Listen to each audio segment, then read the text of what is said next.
The Mutual Broadcasting System, in cooperation with Family Theater Incorporated, presents Little Boy Blue, starring Jeannie Crane and Patrick McGeehan.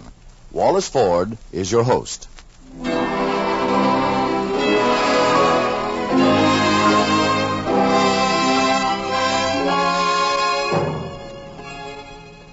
More things are wrought by prayer than this world dreams of.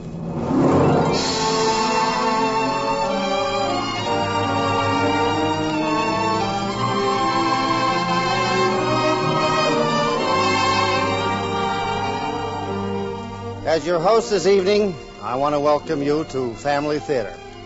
All of our new listeners, and I want to say thank you to all of the old friends and whose loyalty and enthusiasm for the program and its purpose have been expressed in so many ways.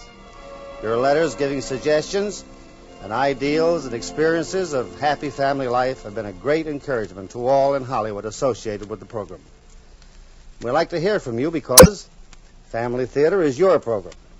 It was made possible by all those in the radio audience who wanted a program like Family Theater to express the fundamental things we deeply believe in. It was made possible by the executives and the performers and the technical people in pictures and radio who believe, as you do, that a nation of happy homes is the most wonderful, the most important thing for our nation and for every nation. Yes, we want to keep our families, your family and my family, together and happy. And we sincerely believe that family prayer, prayers asking God for his help and prayers acknowledging that help, will keep our families in close understanding and harmony. You'll find this true. Family prayer is the key to the kind of home you want to have. Family prayer is the key to a happy home.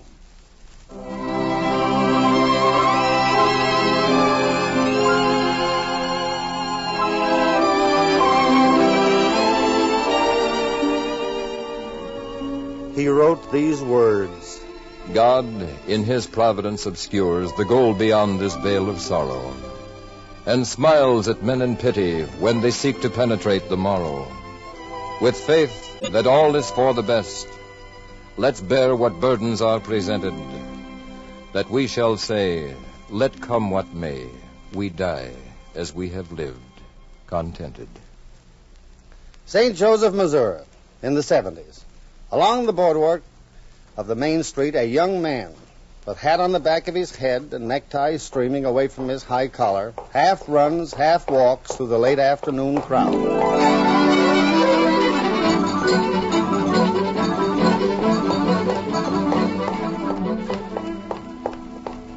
Excuse me.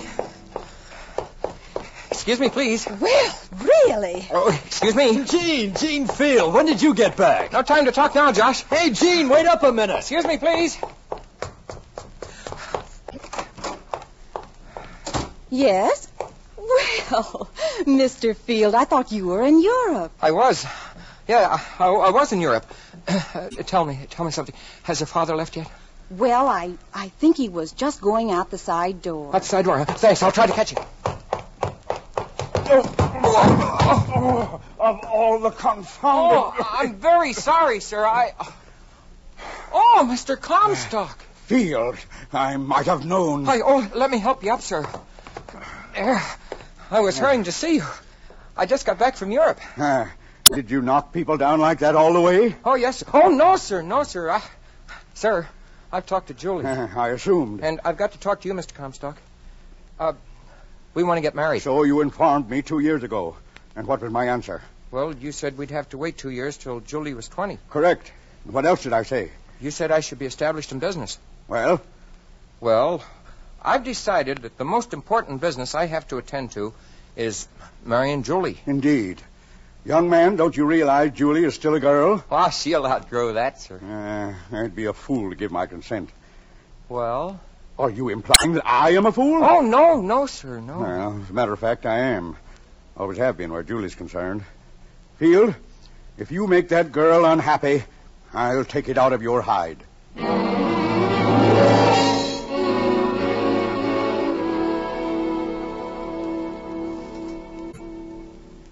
Julie. Yes, Jean. He said yes, Julie. Oh, Jean. We'll be married next week. And a honeymoon in St. Louis? St. Louis? New York, Julie. Nothing but biggest and the best for the wife of Eugene Field.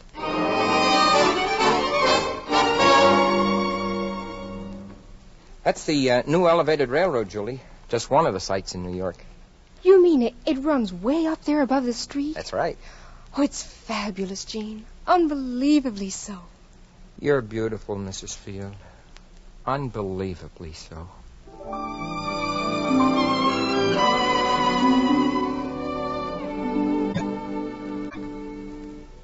Waiter. Waiter. Oui, monsieur. Pig's feet a la St. Joe for 2, please. Pig's feet à la Saint-Jean, monsieur? That's what I said, sir. Surely an establishment far famed as the Waldorf Astoria would wish to make 2 honeymooners from St. Joseph, Missouri feel at home. Oh, Jean.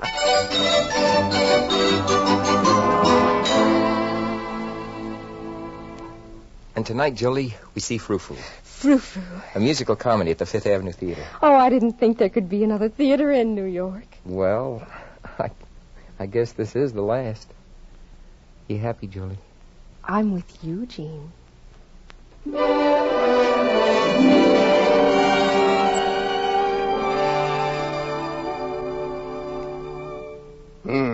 A trip to Europe, a wedding, a honeymoon in New York. Undoubtedly a costly one. And now I'm home, Mr. Gray. Yes, and I presume broke again. You came to ask for another advance from your father's estate. Is that correct, Jean? Well, I came primarily to see you, Mr. Gray, but, well, I won't deny that some money would be welcome. Eugene, I think it's about time you and I had a serious talk.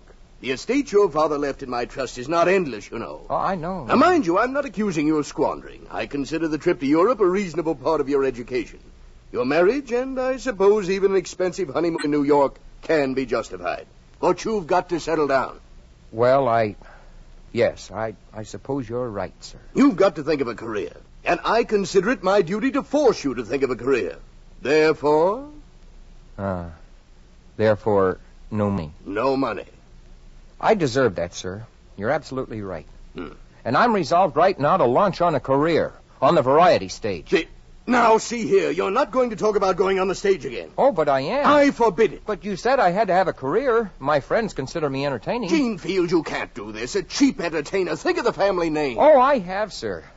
I wouldn't think of using my own name, of course. Well, at least you show that much sense. So I've decided to use your name. Melville L. Gray, banjo and specialty art. Gene Field, you wouldn't dare. You wouldn't have the audacity to... Yes, sir? Oh, this is another one of your preposterous jokes. Needing money is no joke, I assure you. Very well. Very well, you'll get your money again. But I tell you, this is the last time. Positively the last time. Mr. Gray, you're one of the most understanding men I've ever known. Someday I'm going to name one of my children after you. Oh, you get out of here. Take this check and get out before I change my mind. Thank you, Mr. Gray. Thank you again. And Julie would want me to thank you. Oh, by the way, I forgot to tell you. What now? I'm editor of the St. Joseph Gazette. You're what? I've got a job as editor of the St. Joseph Gazette. I start tomorrow. You mean to tell me all this time you've had a job, you deliberately...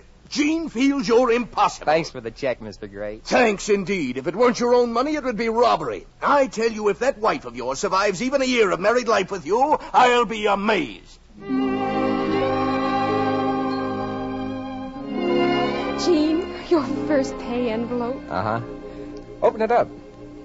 Not even a dime out for a haircut. But the envelope, it's made out to me. Oh, that's just an error, I guess. Oh, thank you for a nice error, Gene. A Valentine. Why, a poem. Oh, Gene. In all these months we've been married, you've thought of me as just a newspaper man. You didn't know I was going to win fame and fortune as a poet, did you? Oh, it's a beautiful poem, Gene. Of course. It was written for a beautiful woman.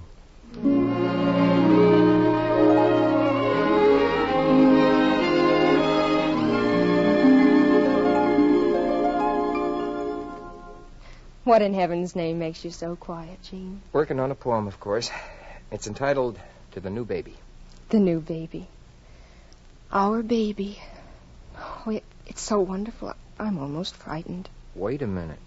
Frightened? Never be frightened of the future, Julie. We'll make a wonderful family.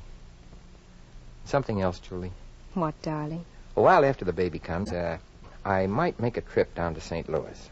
I've heard tell they need a good man on the paper down there, and they might even be interested in someone like me. Oh, Gene.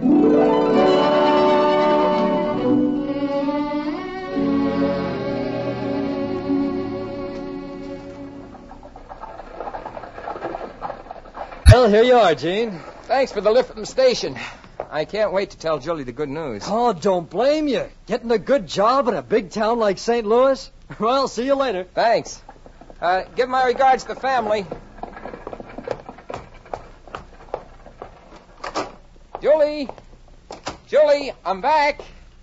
Julie, Hello, Gene. Well, Mr. Gray. Mr. Comstock. Gene, this is Dr. Mason. Doctor. Julie, what's happened to Julie? Not Julie, Gene. I'm sorry, Mr. Field. The disease struck suddenly. I did all that could be done for him. The boy. We tried to send for you in St. Louis. We couldn't find you. Where's my wife? I'll see Julie. Julie. Gene. Oh, Gene. Julie, my beloved. Oh, we tried so hard to find you. I shouldn't have gone. I should have left you. Oh, don't say that. Oh, Gene. Now I don't know why I've been frightened. But it was so awful knowing I was powerless. Knowing there was... Please forgive me. Cry, Julie. Why don't you cry? We were too happy, Julie. I've been a fool to think that happiness can be of our own making. I've been too much of a coward to accept reality. What? Gene, what are you saying? I don't know, Julie. I don't think you do. I'm not afraid of the future, Gene. Are you? With God standing by us, I'm not afraid of the future, Julie.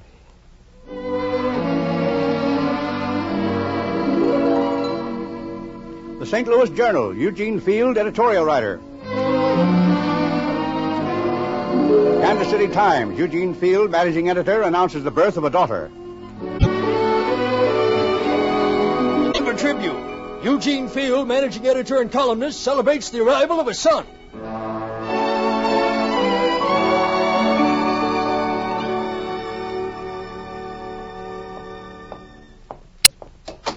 Eugene Field? Oh, hello, Julie.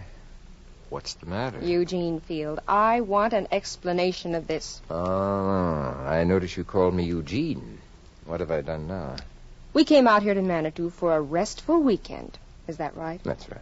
To get a few days' vacation from the children. Uh-huh. And for the meeting of the Denver Press Club. Then would you please explain this poster? That. Well, it's self-explanatory, isn't it? Tonight, Monster Benefit Show. Manitou Hotel main dining room. Come one, come all. Admission 50 cents. Isn't that clear enough? Oh, it's all too clear. Putting posters all over town announcing a show when you know very well there isn't any show is bad enough. But to suggest you might charge admission. But how else can you raise money if you don't charge admission? It's for a worthy charity. Oh, yes. What charity? Well, the children need new shoes, and they could use some new toys. Oh, Gene, you wouldn't have the nerve to do a thing like that. Why, people might really come. Of course. But there isn't any show where they can't just sit there. Julie, darling, I'm surprised at you. They won't just sit there. If the people of Manitou will provide an audience, heaven will provide the entertainment. Oh, Gene, please. I'm serious. So am I, precious. And by the way, here's your free pass to the show. I'll probably be busy at the box office tonight taking in the money.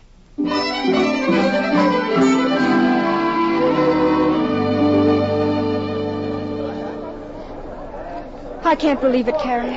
He's really done it. Yes, and quite a turnout, too. Looks like the whole town's here. Oh, what's he going to do, Carrie? Taking money from these miners. Well, they might not like it. Yes, I know. Oh, hello, Evans. Evening, Carrie. Hello, Mrs. Field. Evans, is there...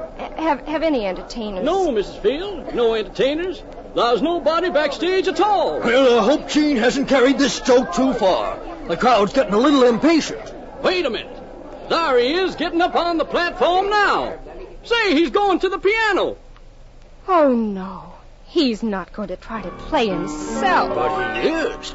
Oh, this is awful. This is simply awful.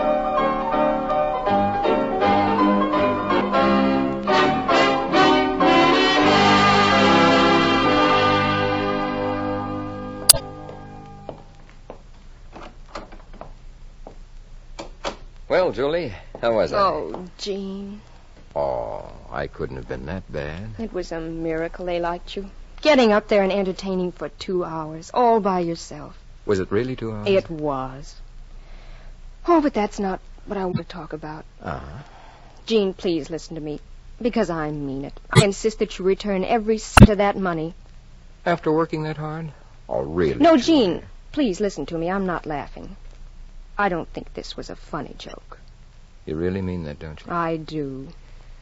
Well, I guess you're right. I don't exactly know how I'll get in touch with all those people again, but excuse me, dear, at the door.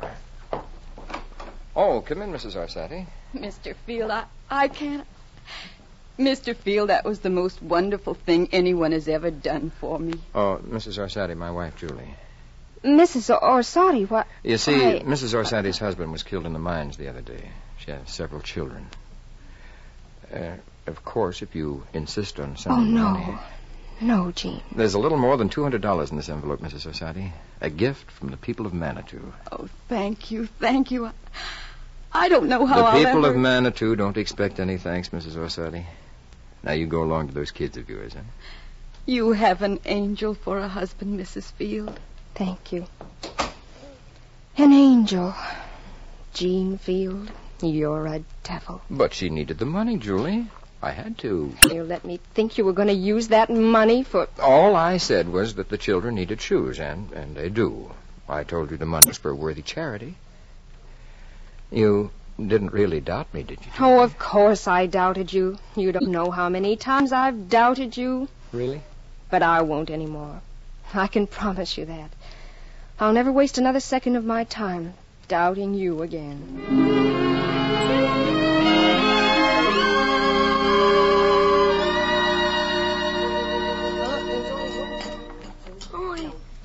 No, I want. No, sir, it's mine. You already had 3 gooseberry tarts. I didn't either. I only had 2 and a little old smidgy. Why, Junior Field, I saw you. Whoa, wait a minute here. Mother, I was under the impression there were knives out in the kitchen. Well, there were last time I looked. Uh-huh. Then it seems to me this last tart could be cut in 4 pieces. That is, unless you all want me to eat it. Oh, I thought so. Melville, suppose you go get the knife. Yeah, and I get to cut it. You don't either. I'm the oldest. Wait a minute. Mel? Huh? Say, that's a beauty of a shiner. Come closer, let me look. Oh, it don't hurt. Doesn't. All right, doesn't. Say, did you see this, Mother? Yes, I saw it. Don't tell me you got in a fight, Mel. Nope, Freddie just left his old rag dog on the stairs again. I only fell from the first landing. Yes, and Freddie's always doing that, too, Father. I think you should speak to him. Maybe I should. Remind me to speak to you, Freddie. Uh-huh. Would you fix my soldier? He's busted. He's broken, Freddie. Uh-huh, and he's busted, too. Hey, when are we going to get the knife and cut this tart? I'm awful hungry.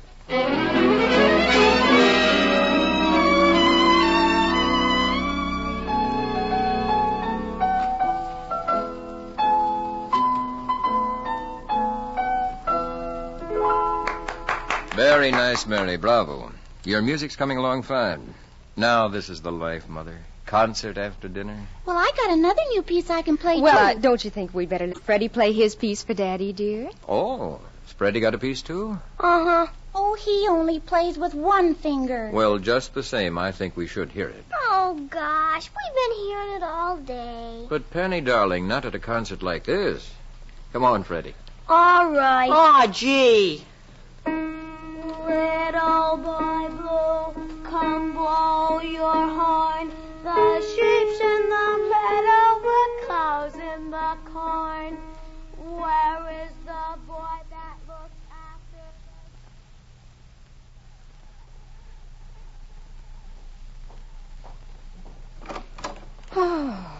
Oh.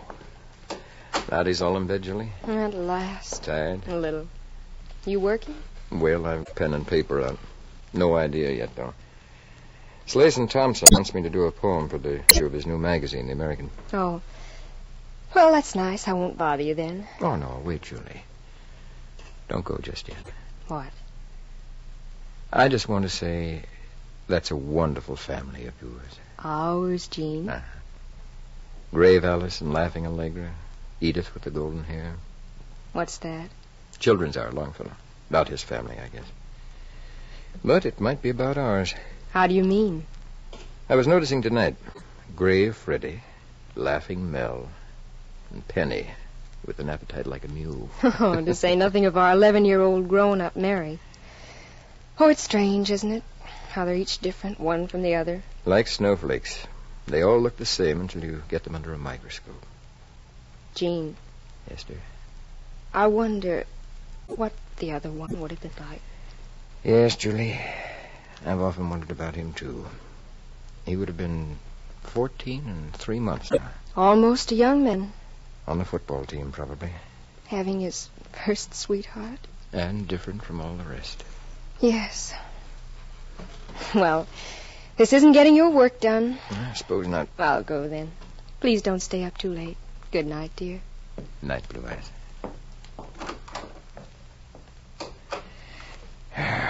Let's see. Idea. Night, Blue Eyes. Night, Blue Eyes. A new idea. Gene, I wonder what the other one would have been like. Toy soldiers busted. Broken. Busted, too. A poem about... Almost a young man. Having his first sweetheart. Freddie just left his old rag dog on the stairs again. Little boy blue, come blow your horn. Little boy blue. Little boy blue. Little boy blue. Yes. Little boy blue. The little toy dog is covered with dust, but sturdy and staunch he stands.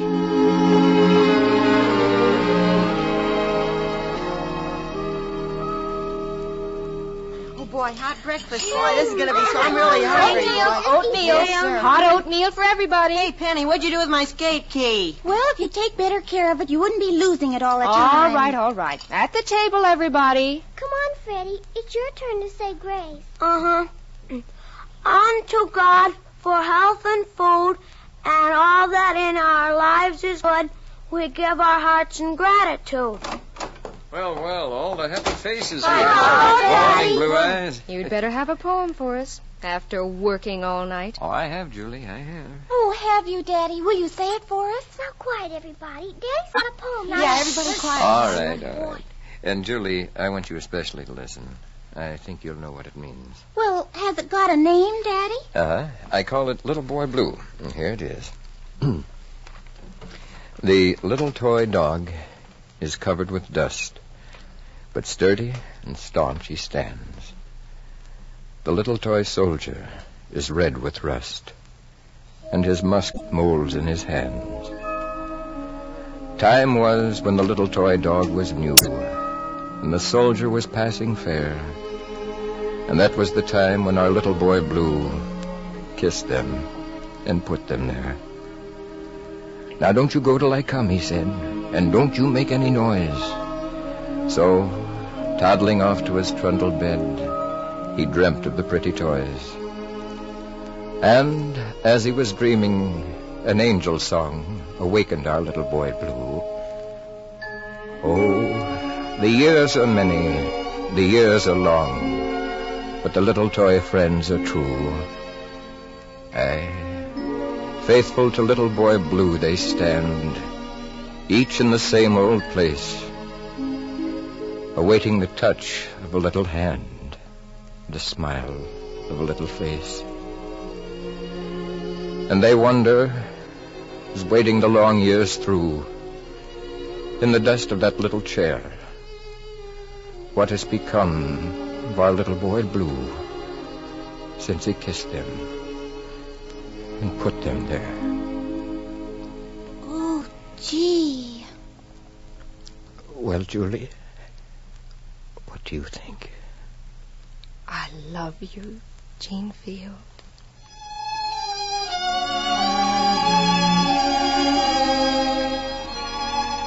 And so, through the many years he lived with his friends, his children, and his beloved wife, Julia.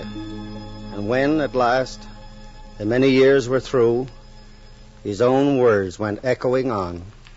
That we shall say, let come what may, we die as we have lived, contented.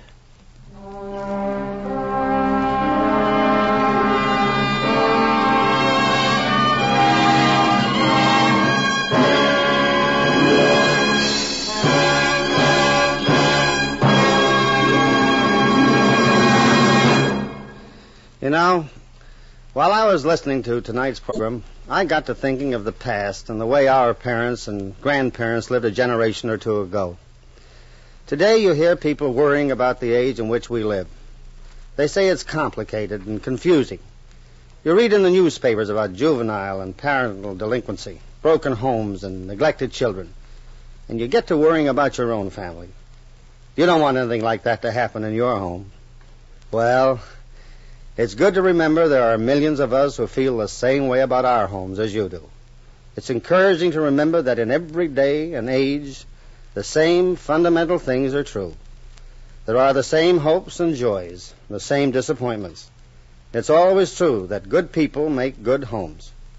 No matter how complicated and confusing life may be, it's equally true that prayer, family prayer, will bring happiness and peace. Yes, and strength and courage to you and to your family. God's wonderful help can be had for the asking. So pray together as a family, tonight and every night, because a family that prays together stays together.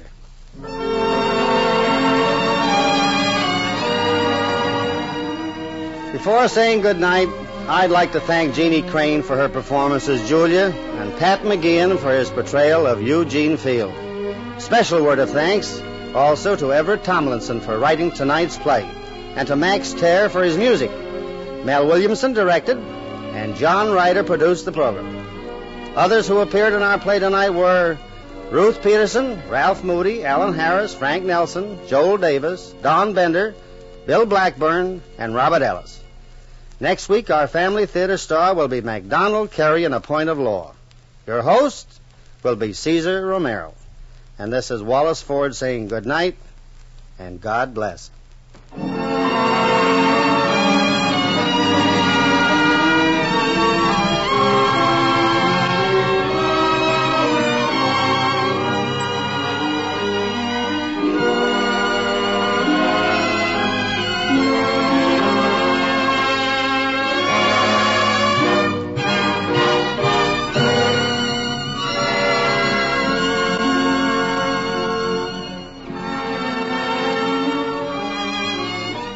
This series of the Family Theater broadcast is made possible by the thousands of you who felt the need for this kind of program, by the Mutual Broadcasting System, which has responded to this need, and by the actors and technicians in the motion picture and radio industries.